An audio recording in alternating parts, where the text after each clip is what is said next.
Alors, ce matin, le Seigneur a mis quelques paroles sur mon cœur pour ce sujet, afin de vous entretenir. Et nous allons prier le Seigneur ensemble pour que notre esprit soit ouvert pour l'entendre. Et vous qui êtes aussi par le biais d'Internet qui nous suivez, eh bien, nous allons ensemble prier pour que ce matin, cette exhortation puisse véritablement tout changer. Prions le Seigneur. Éternel, notre Dieu, nous voulons vraiment te dire merci pour cette matinée, Seigneur, que nous passons dans ta présence. Quelle joie, Seigneur, ô Éternel, de pouvoir chaque semaine recevoir un thème qui nous motive et qui nous montre ta grandeur et ta bonté. Ce matin, nous voulons être tout oui à ta parole, reconnaître véritablement, Seigneur, que tu es Dieu, que tu es la vérité et que tu es le chemin. Et nous voulons véritablement rentrer dans ces choses par ton esprit. C'est pourquoi ouvre nos cœurs encore, Seigneur, dispose-nous à ta parole et fais que nous puissions la retenir. Sans toi, nous ne pouvons rien, mais avec toi, Seigneur, nous ferons des exploits. Oui, nous sommes plus que vainqueurs et nous te donnons toute gloire dans le nom de Jésus. Amen. Amen. Alors, le verset avec lequel je vais démarrer ce matin se trouve dans Romains, au chapitre 8, à partir du verset 35, qui nous dit ceci. « Qui nous séparera de l'amour de Christ? Sera-ce la tribulation ou l'angoisse, ou la persécution, ou la faim, ou la nudité, ou le péril, ou l'épée? Selon qu'il est écrit, c'est à cause de toi qu'on nous met à mort tout le jour, qu'on nous regarde comme des brebis destinées à la boucherie. Mais dans toutes ces choses, nous sommes plus que vainqueurs par celui qui nous a aimés. » Oui, le Seigneur t'a rendu plus que vainqueur. Il a fait de toi quelqu'un qui est plus que vainqueur. Ça veut dire qu'il y a la victoire, mais le Seigneur te dit que tu es plus que victorieux. Il faut vraiment comprendre que cela te démontre que tu as une domination sur toutes les circonstances. Et il dit bien ici, en toutes ces choses. Ça veut dire qu'il n'y a aucune chose qui n'échappe à la victoire du Seigneur pour toi. Aucune. Quelles que soient les difficultés, quelles que soient les tribulations. Et il cite ici tribulation, angoisse, persécution, faim, nudité, péril, épée. Donc toutes sortes de situations, d'épreuves qui peuvent venir dans ta vie et tu peux les nommer selon ce que toi-même tu sais. Cela peut être des épreuves dans la famille, cela peut être des situations familiales, des situations de santé, des situations de difficultés financières, de chômage, de précarité.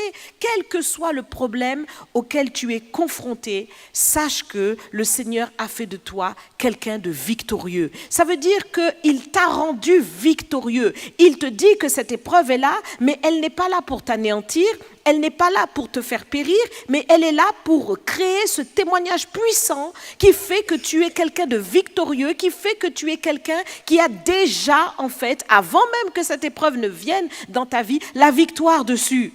Donc tu devrais vraiment te réjouir parce que quelle que soit l'épreuve qui vient, le Seigneur a déjà prévu la porte de sortie pour toi. Il a déjà prévu une issue et il sait ce qu'il va faire. La victoire de Christ, c'est pour toi. C'est Jésus qui a remporté cette victoire à la croix. Il a accompli une grande victoire. Et quand il est parti sur cette croix, il s'est écrié « Tout est accompli ».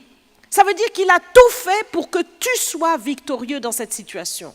C'est vrai que les hommes se retrouvent parfois anéantis. Quand on leur fait un diagnostic, et ils se sentent totalement renversés.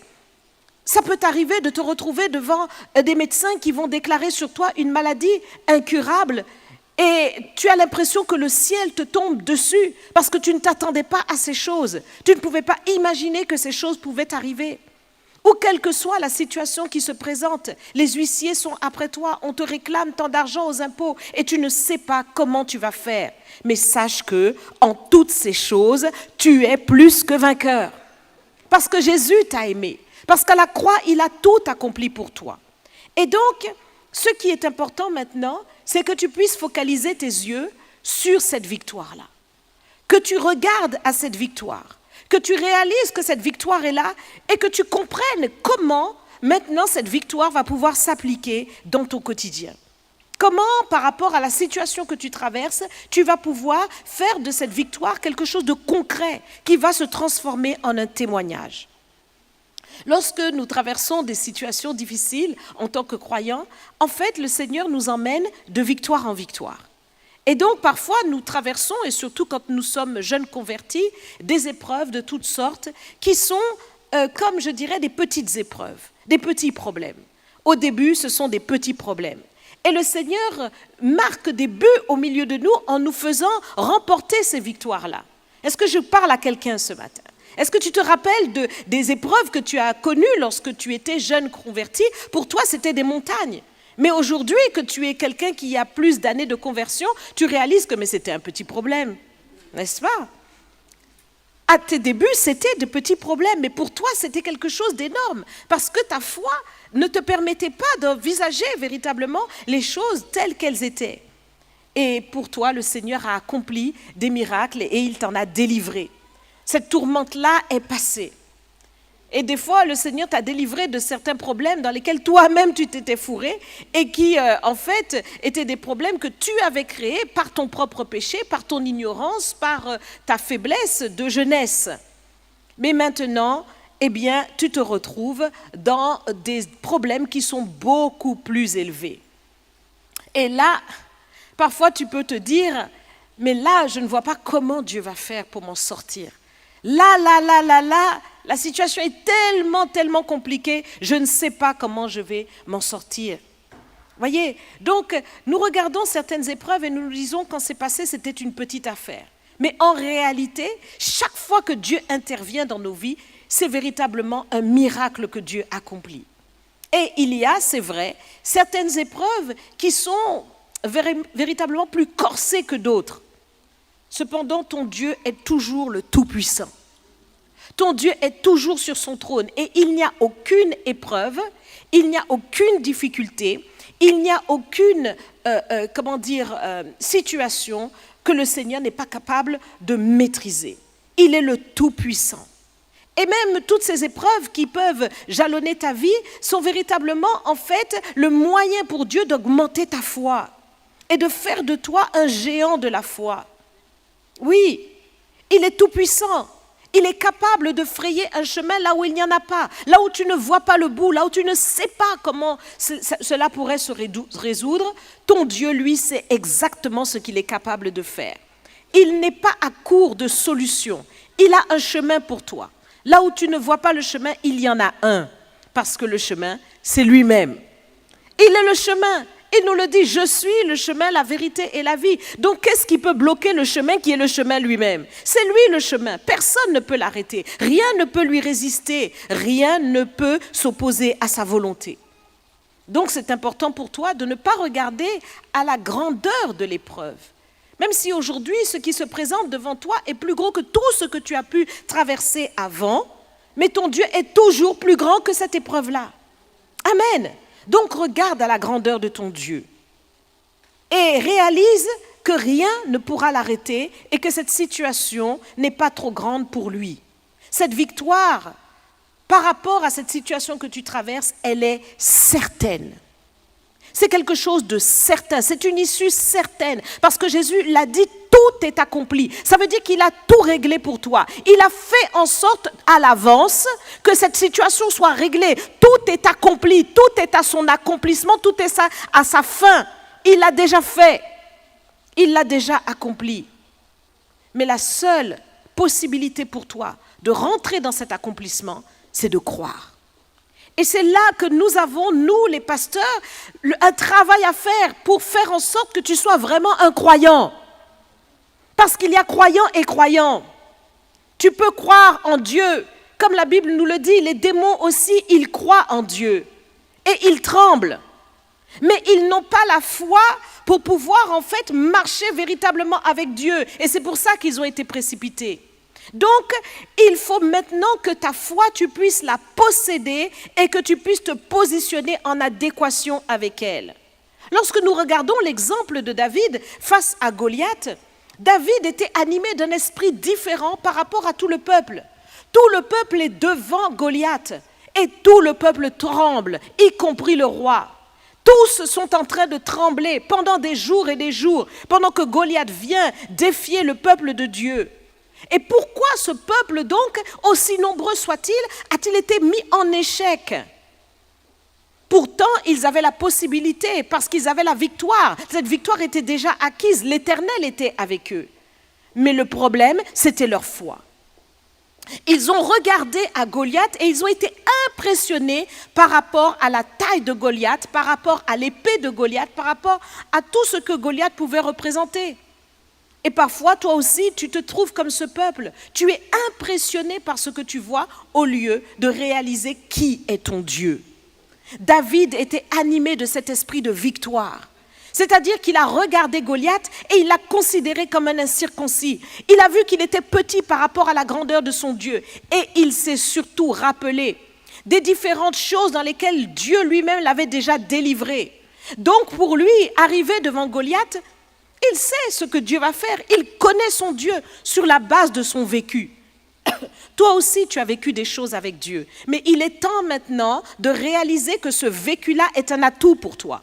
C'est véritablement ce sur quoi tu dois t'appuyer, que le Seigneur m'avait délivré dans telle situation. Le Seigneur m'avait délivré dans telle situation. Il m'a livré le lion, il m'a livré l'ours, il me livrera aussi Goliath. Ton Dieu n'a pas changé. Il est le même hier, aujourd'hui et éternellement. Jusqu'à aujourd'hui, ton Dieu t'a secouru. Pourquoi changerait-il? Il ne change pas. Mais tu dois être animé de l'esprit qui animait David, un esprit de victoire. Quand nous regardons la Bible, nous voyons aussi d'autres exemples comme Josué et Caleb, qui ont été des hommes animés de l'esprit de victoire. Ils avaient un autre état d'esprit que tout le peuple et particulièrement des 10 autres espions qui avaient été envoyés par Moïse pour pouvoir espionner le pays. C'était le pays promis, c'était véritablement leur héritage, ce que Dieu avait ordonné pour eux. Mais voici qu'ils reviennent de la visite et ils disent ceci: nous avons vu des géants. Oui, c'est vrai, le pays est bon, il y a des grappes qui sont tellement énormes qu'on a dû les mettre sur un grand tronc et puis pouvoir les porter tellement c'est énorme. Oui, les fruits du pays, oui, il coule du lait et du miel, mais, voyez, donc ils voyaient le côté négatif, comme certains qui voient toujours le verre à moitié vide au lieu de le voir à moitié plein. Ils regardent à la négativité de la situation et c'est ça qui les impressionne. Et ils sont impressionnés par ces choses. Ils voient les géants, il y a des géants, nous étions comme des sauterelles à leurs yeux et à nos yeux. Mais qui vous a dit ça? C'est-à-dire qu'ils se mettent même dans le cerveau des Anakim pour penser que nous étions comme des sauterelles, tellement ils se diminuent à leurs propres yeux. Mais Dieu n'a pas dit ça. Dieu n'a pas dit ça. Dieu veut faire de toi un géant de la foi. Et Josué et Caleb leur disent: mais taisez-vous donc. Dieu nous a donné ce pays. Ces Anakim n'ont plus d'ombrage. Ils nous ont été livrés. Nous pouvons monter et prendre le pays. Dieu est avec nous. Si Dieu est avec nous, qui sera contre nous? Et voyez, ce qui s'est passé ce jour-là, c'est que tout le peuple a écouté les 10 espions qui donnaient le rapport négatif. Et quand ils ont écouté le rapport des 10 espions qui donnaient véritablement quelque chose de négatif, ils se sont mis à pleurer abondamment. Ils ont pleuré toute la nuit en disant: nous sommes perdus, nous sommes perdus. Et la suite, c'est que Dieu a posé une sanction terrible. Il leur a dit: puisque vous n'avez pas cru, puisque vous n'êtes pas rentrés dans ce que je vous ai promis, puisque vous croyez le rapport négatif au lieu de croire ce que moi je vous dis, que vous êtes plus que vainqueurs, eh bien vous allez périr dans ce désert-là. 40 ans, allez, vous allez périr. Vous allez tous périr, toute cette génération-là, parce que vous ne m'écoutez pas. Vous ne rentrez pas dans cette dimension de foi. J'aimerais vraiment que tu comprennes que ta foi fait toute la différence pour ta vie entière, jusque dans l'éternité. Ce peuple a péri parce qu'il a manqué de foi. Et cela est pour notre instruction. Tu dois comprendre que ta foi est véritablement ce qui peut te permettre de faire basculer tes circonstances. Tu dois changer au-dedans de toi d'état d'esprit. Tu dois apprendre à marcher véritablement par la foi. Quelque chose de très concret. Je suis en train de te dire de marcher par la foi. Attention à ton positionnement. Ils ont écouté le rapport négatif et ils ont commencé à pleurer. C'est-à-dire qu'ils ont eu un positionnement non pas conforme à la victoire de leur Dieu, mais dans leur esprit, ils ont imaginé la défaite. Ton Dieu n'est pas un Dieu de défaite. Ton Dieu n'est pas un Dieu de défaite, mais ton Dieu est un Dieu de victoire. Il est l'Éternel des armées. Il se lève avec puissance et lorsqu'il se lève, tous ses ennemis se dispersent. Amen. Donc tu dois être dans le camp de Dieu. Eux ont considéré la situation et ils se sont dit, nous sommes finis. C'est terminé pour nous. J'aimerais que tu comprennes que défaitiste n'est pas chrétien. La défaite, la dépression, le découragement, l'atermoiement, la tristesse face à une situation n'est pas du tout le positionnement du chrétien. Le chrétien est plus que vainqueur en toutes choses. Car ton Dieu est un Dieu de défi. Ton Dieu est un Dieu de challenge. Il aime ça. Il aime les challenges. Mais regardez le Dieu que nous servons. Regardez tout le parcours. Depuis la Genèse jusqu'à l'Apocalypse, nous voyons une histoire de Dieu et de son peuple totalement jalonnée d'épreuves, totalement jalonnée de choses extraordinaires que Dieu veut accomplir pour démontrer sa puissance et sa gloire. Il place le peuple dans le désert, là où il n'y a absolument rien, pour leur donner à manger et à boire. Il met le peuple dans le désert, poursuivi par ses ennemis, et en face la mer Rouge, pour pouvoir ouvrir la mer Rouge. Amen. Il met le peuple face au Jourdain, pour que le peuple puisse être en position où on ne peut pas traverser, afin de frayer un chemin. Il ouvre le Jourdain pour eux, et ils traversent à pied sec. C'est ce Dieu-là que tu sers. Et ton Dieu n'a pas changé. Certes, il ne va pas ouvrir la mer Rouge, ni ouvrir le Jourdain ou fendre la Seine en deux pour toi, ça ne sert à rien aujourd'hui. Mais il y a des miracles dans ta vie qui vont représenter ces choses. La mer Rouge de ta vie, il va l'ouvrir pour que tu passes. Il va l'ouvrir pour que tu passes. Mais tu as besoin maintenant de rentrer dans une dimension nouvelle. Tu veux passer de l'autre côté et tu sais quel est ton autre côté. Tu sais que ton Dieu t'a révélé des choses cachées. Il t'a montré que de l'autre côté, il y a pour toi la bénédiction. Il y a pour toi le mariage. Il y a pour toi la bénédiction, la prospérité. Dieu a mis des choses en toi et tu le sais, tu l'as vu en songe. Le Seigneur te l'a dit. C'est ton pays promis. Mais maintenant, il faut que tu comprennes que si une mer Rouge doit s'ouvrir pour que tu ailles de l'autre côté, il va le faire. Amen. Il va le faire. Mais pour cela, tu dois rentrer dans un autre état d'esprit. Tu dois rentrer dans un autre état d'esprit. Parce que ta foi, c'est avec cela que Dieu va agir. C'est ta foi. Dieu a besoin de ta foi. Sans la foi, il est impossible de lui plaire. Il est impossible de lui être agréable. Dieu veut voir ta foi. Montre-lui ta foi, s'il te plaît. Montre au Seigneur ta foi, s'il te plaît. Montre-lui que tu as la foi la plus ferme, la foi la plus déterminée, la foi la plus appuyée, la foi la plus entière. Montre-le lui. C'est ce qu'il veut. C'est ce qu'il veut voir. Tout ce qu'ils voulaient en Josué et Caleb, c'était la foi. Et quand Josué et Caleb ont montré la foi, ils sont entrés 40 ans après, mais ils sont entrés quand même. Amen. Tout ce que Dieu veut, c'est ta foi. Donc les victoires sont de ton côté. Les victoires sont de ton côté pour ta vie spirituelle, les victoires sont de ton côté pour ta vie familiale, les victoires sont de ton côté pour ta vie professionnelle, pour ta vie financière, à tous égards. Mais tu dois maintenant avoir un état d'esprit conforme à ta foi. Parce que beaucoup disent, oh mais oui, mais je crois que Dieu peut le faire. Non. Ce n'est pas je crois que Dieu peut le faire. Ça, c'est la foi comme les démons. Mais moi, je te dis la foi véritable du croyant. Je crois que Dieu l'a fait.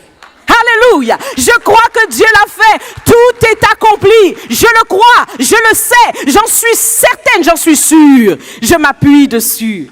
Je n'ai plus aucun problème. Mon Dieu est au contrôle. Donc, il faut que tu aies l'état d'esprit qui soit conforme à ta foi.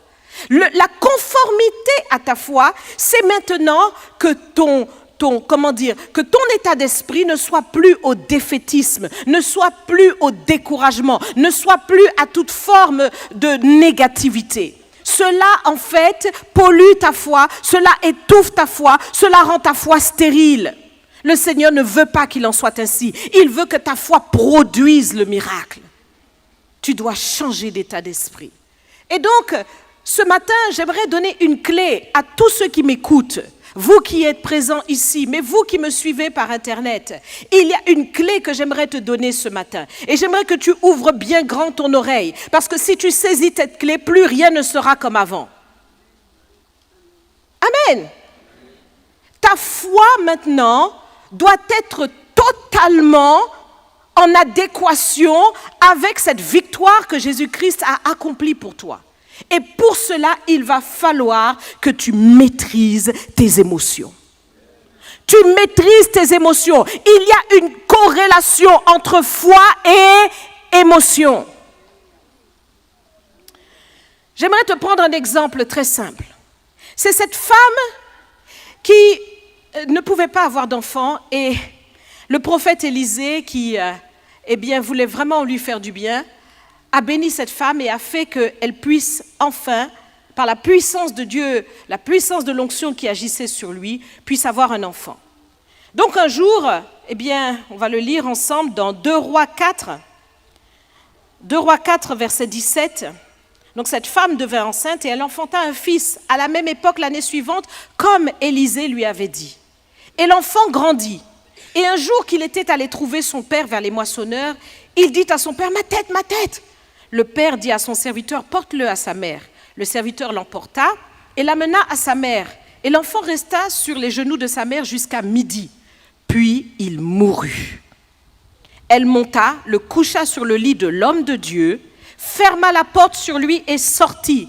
Elle appela son mari et dit, envoie-moi, je te prie, un des serviteurs et une des ânesses. Je veux aller en hâte vers l'homme de Dieu et je reviendrai. Et il dit, pourquoi veux-tu aller aujourd'hui vers lui? Ce n'est ni nouvelle lune, ni sabbat. Elle répondit, tout va bien.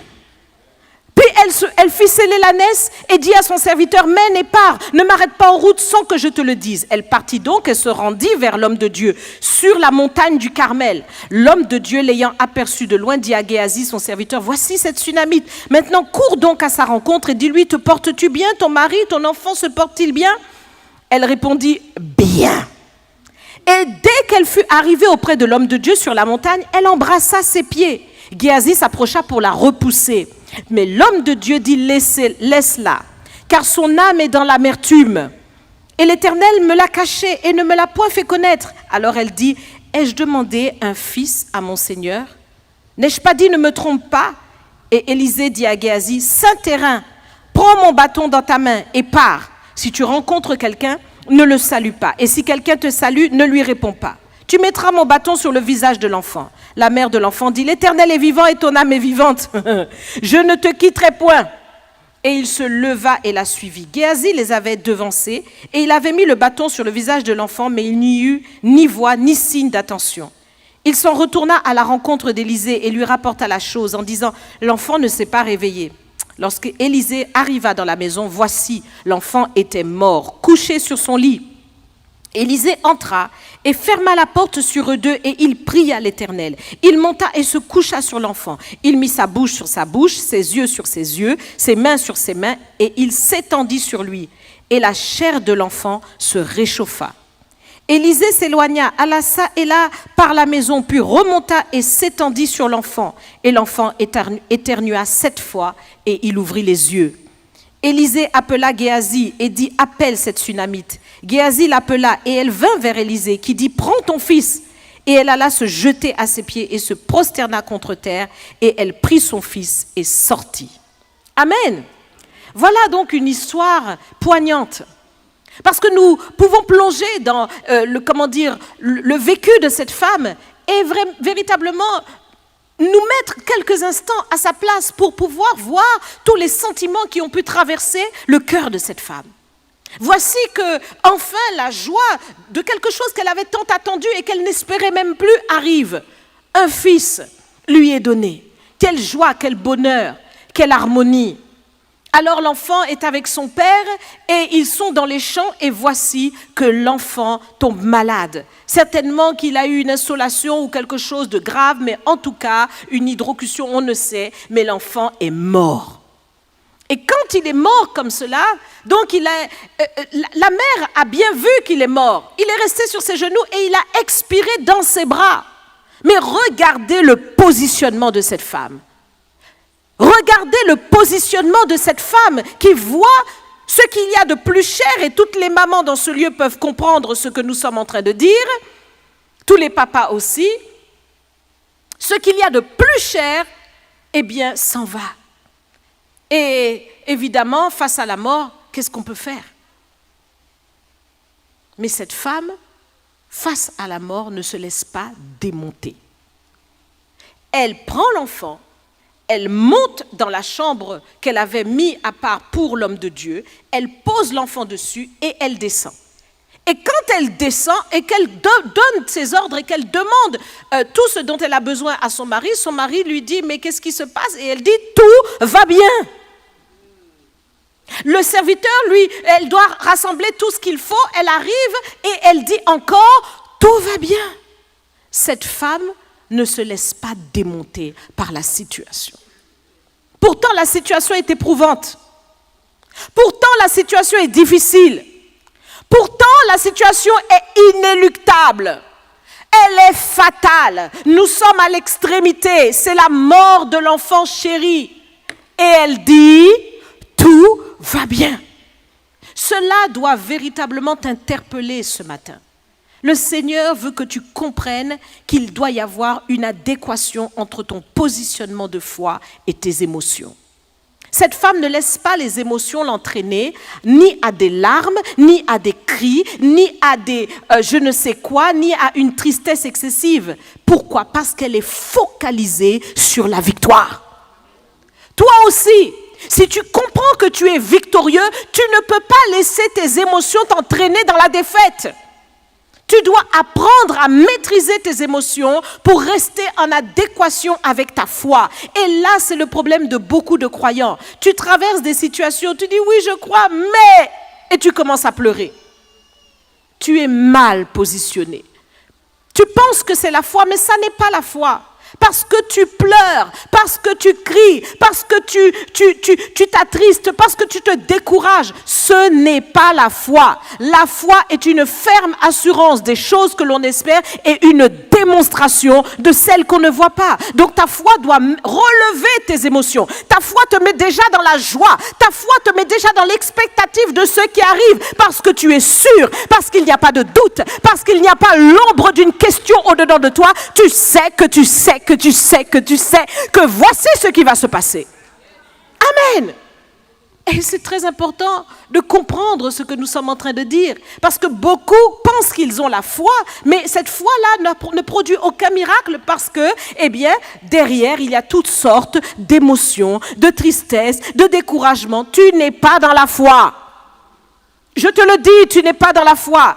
Ta foi, c'est une attente joyeuse. L'attente du juste n'est que joie. Ta foi, c'est une attente joyeuse. Ta foi, c'est une attente assurée de l'issue. Croyez. Lorsque vous demandez, croyez que vous l'avez reçu et vous le verrez s'accomplir. Si tu l'as reçu, comment peux-tu être quelqu'un qui est comme celui qui n'a pas reçu? C'est que tu n'as pas la foi. C'est très important.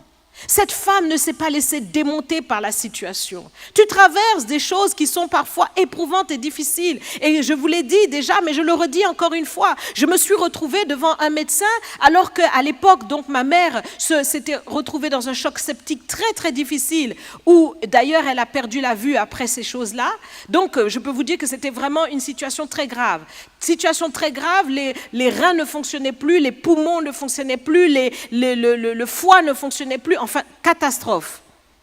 Et maintenant que je me retrouve devant le médecin me dit, vous comprenez, votre mère peut mourir. Et elle me regarde, elle veut peut-être que je commence à pleurer. Elle veut peut-être que je commence, ah bon, vraiment, vous dites cela? Mais je suis restée devant la dame et moi je sais que ma mère ne mourra pas parce que ce n'est pas son temps. Je sais. Donc pendant que je suis en train de la regarder, je lui dis, j'entends ce que vous dites, madame. Mais vous n'allez pas me voir tomber là dans la tristesse, dans la détresse, parce que j'ai une assurance en fait. J'ai une assurance. Où est ton assurance? Jésus voit la tempête, il y a la tempête et les disciples sont totalement troublés. Il dit, Maître, nous périssons, ne t'inquiètes-tu pas de ce que nous périssons? Nous périssons. Non, tu ne vas pas mourir parce que j'ai un plan, j'ai dit allons de l'autre côté. Amen. Toi, tu vois que c'est la fin, tu as déjà fait la fin du scénario. La situation se présente devant toi, on te dit qu'il y a un huissier qui vient, tu te vois déjà en prison. Reste tranquille. Reste tranquille. Ton Dieu est tout puissant. Nous périssons, Maître. Le Seigneur dit, mais où est votre foi? Où est donc passée votre foi? Cette tempête-là, vous pouviez la maîtriser. Vous pouvez la maîtriser. Vous avez vu comment je fais? Je déclare une parole et cela s'accomplit. À vous de faire pareil. Vous êtes mes disciples, vous êtes mes imitateurs. Vous devez faire comme je fais. Faites donc comme je fais. Merci d'avoir compris, ma sœur. Faites donc comme je fais. Apprends à faire comme Dieu fait. Apprends à faire comme Christ fait. Et positionne-toi dans une foi ferme, assurée, où tes émotions n'ont plus l'autorité. Mais c'est toi maintenant qui contrôle tes émotions. Tout va bien. Tout va bien. Cette situation ne peut pas dominer sur toi. Tu es plus que vainqueur. Tu as la victoire. Et tu dois changer ta façon d'être. Tu ne dois plus partir dans les émotions. Ça, c'est la dimension terrestre. Ça, c'est la dimension de ceux qui ne comprennent pas qui ils sont, qui ne savent pas d'où vient leur force, qui ne connaissent pas la puissance du royaume, qui ne connaissent pas la puissance de la foi. Laisse cette dimension-là. Ce n'est pas pour toi. Toi, tu es croyant, c'est-à-dire que tu es surnaturel. Tu es au-dessus de cette situation-là. Tu es au-dessus. Tu as déjà la victoire. Cette victoire est déjà tienne. Quel que soit le problème, je te dis, quel que soit le problème, tu es déjà plus que vainqueur. Ta joie doit maintenant se révéler comme évidemment cette manifestation de la foi que tu ne vois pas. Mais on doit voir ta joie, on doit voir ton assurance, on doit voir ta paix, on doit voir véritablement ta fermeté. Tu es tranquille. Amen. Et c'est ce qui fait toute la différence. Lorsque tu rentres dans cette dimension de foi, alors tu es comme David, alors tu es comme Josué et Caleb, alors tu es comme ces géants de la foi qui nous ont précédés, tu es comme cette femme, cette Sulamite qui a marqué par la foi le prophète Élisée et elle a obtenu la résurrection de son fils.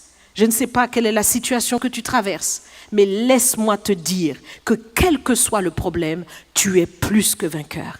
À toi maintenant de marcher selon cette victoire. Amen.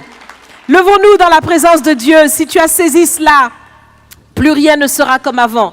Tu ne partiras plus dans les émotions qui empêchent à ta foi de produire le miracle. Mais tu resteras ferme, assuré et tu proclameras une parole de foi. Nous allons parler au Seigneur ce matin. Et nous allons dire au Seigneur, Seigneur, j'ai entendu, j'ai compris que je dois être un homme, une femme de foi. Je dois être véritablement quelqu'un qui maîtrise ses émotions. Je ne dois pas laisser le découragement, la tristesse plomber ma foi et m'empêcher d'expérimenter toutes les victoires que tu m'as accordées à la croix. Répète ces quelques paroles après moi. Seigneur Jésus, j'ai entendu ta parole et je comprends que bien des fois, j'ai laissé ma foi être envahie, être plombée, être bloqué par mes émotions et mes sentiments. Face aux situations et aux épreuves que je traverse, je me suis découragée, je me suis attristée, je me suis laissée totalement environnée de dépression et de découragement. Mais Seigneur, je comprends par ta parole que désormais, je dois maîtriser mes émotions et avoir des émotions qui sont en adéquation avec ta parole, avec la foi. J'accepte aujourd'hui ce renouvellement de mon intelligence pour marcher dans cette dimension puissante. Je m'attends à toi. Désormais, cette foi me caractérise. Désormais, je deviens comme David face à Goliath. Désormais, je deviens comme Josué et Caleb, plus rien ne me résistera. Plus rien ne pourra dominer sur moi. Car tu m'as donné le pouvoir de marcher sur toute la puissance de l'ennemi. Et rien ne pourra me nuire. Plus rien ne peut me nuire, Seigneur. Parce que je suis plus que vainqueur. Ces victoires, c'est pour moi. À tous égards, je le proclame. Et je dis, maintenant, je suis un homme, une femme de foi. Comme cette Sulamite, j'accepte pleinement de le déclarer en tout temps. Tout va bien. Je te dis merci, Seigneur, dans le nom de Jésus. Amen. Acclame le Seigneur. Acclame-le. Donne-lui gloire ce matin. Élève le nom de Jésus. Parce qu'il est véritablement cette porte de sortie pour toi. Il est ce chemin de victoire pour toi. Il est celui qui te donne la victoire. Il est celui qui te donne de relever ta tête là où l'ennemi voulait se pavaner. Mais sache que tu es plus que vainqueur. Tu as déjà la victoire. Tu es déjà plus que vainqueur. Tu es victorieux à tous égards. Ce sont les victoires de ton Dieu. Ce sont les victoires de ton Dieu. Alléluia. Alors tout au long de cette semaine, je t'invite véritablement à prier. Et la prière que tu dois faire, c'est véritablement de demander au Seigneur de t'aider à avoir cette foi ferme, à apprendre maintenant à ne plus partir dans l'émotivité. Tu vas demander au Seigneur, maintenant tu vas dire au Seigneur, je renonce à toute émotivité négative, au défaitisme, à la dépression. Là où ces choses étaient un environnement habituel dans ma famille, là où ma famille, les gens avaient tendance à pleurer, à être négatifs, à crier en mouet, comme on dit en créole. En tout cas, là maintenant, tu changes, tu deviens comme Jésus-Christ. Tout au long de cette semaine, c'est là ton devoir de prière. Amen.